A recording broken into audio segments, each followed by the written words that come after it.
If, alam mo, may problema ako.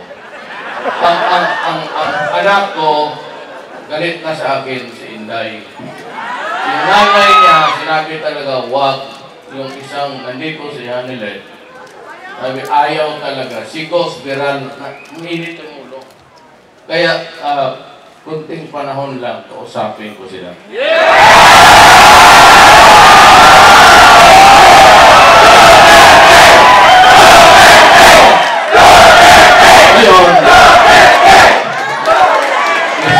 Ngayon, si Inday na yung pinaka-maingay. Sabi niya pa, makanda ka na. At tama na yung binigay sa iyo ng Panginoong Diyos.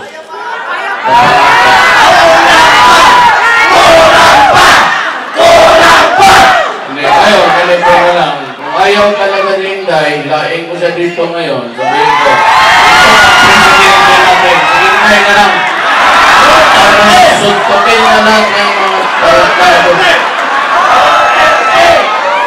Kaya ang ibig kong sabihin po, baka makita ng mga anak ko, baka mag-iba ang isip nila.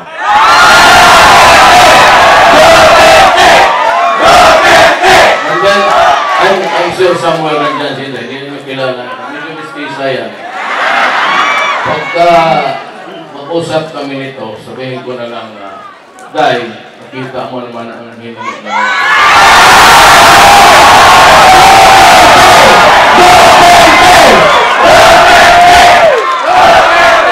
kung bakit importante rin ang pamilya, ganito yan.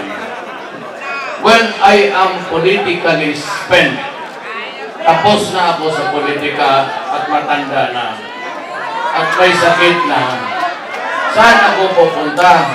Sa Malacanang!